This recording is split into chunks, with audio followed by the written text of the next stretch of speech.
Okay, so we're diving into Game 3 of the Dodgers-Padres series, huh?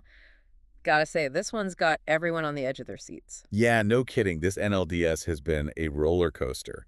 And it seems like everyone wants to unpack it all, especially with the series tied 1-1. And you know we're here for it. Yeah. Everyone's buzzing about these articles, previewing the game, the odds, the predictions, even the whole rivalry angle. Oh, yeah, that rivalry's definitely adding fuel to the fire, especially after Game 2. Right. Talk about a statement win for the Padres, 10-2, just blowing the Dodgers out of the water and evening the series. Yeah, you could tell that one got to him. No doubt.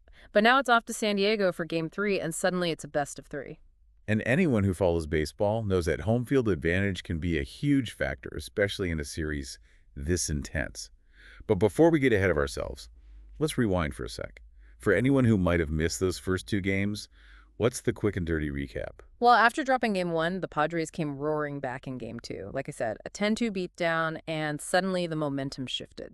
And you got to imagine Petco Park is going to be absolutely rocking with the series on the line. Oh, guaranteed. Those fans are going to be out in full force. But before we get lost in the atmosphere, let's talk about the matchup itself, starting with the pitching.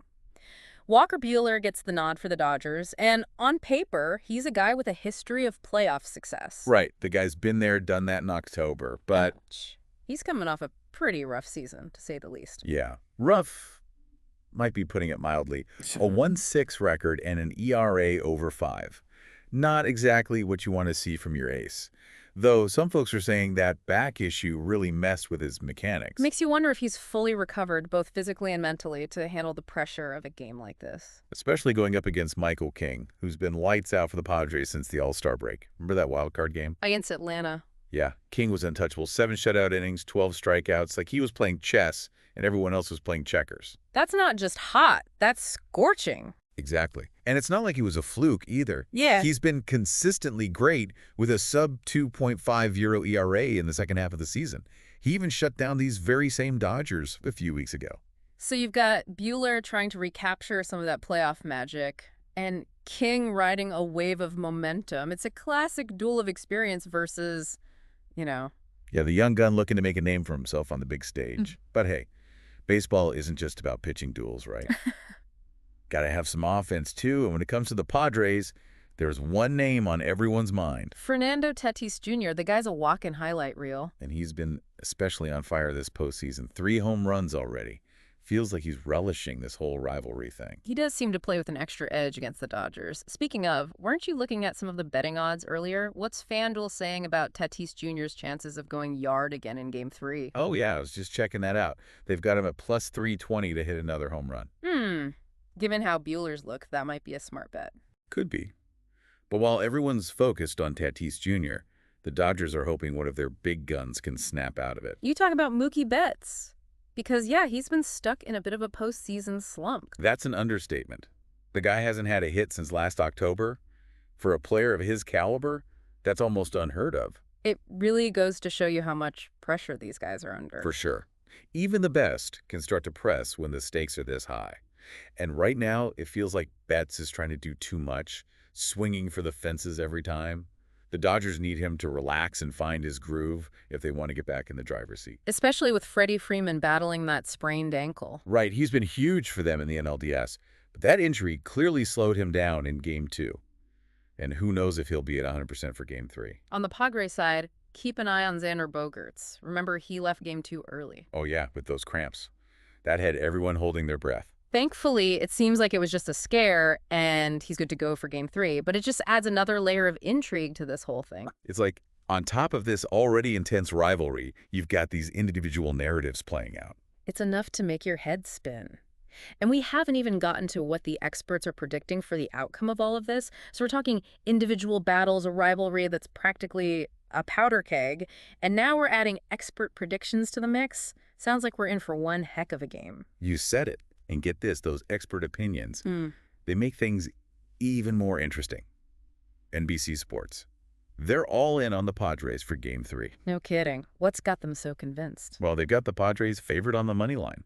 Like, significantly favored at Enica 150. For those who aren't quite as familiar with the whole sports betting side of things. Right, not everyone's fluent in betting lingo. Yeah, basically, the money line tells you who's expected to win straight up. And that negative 150 means the odds makers are pretty confident in a Padres win.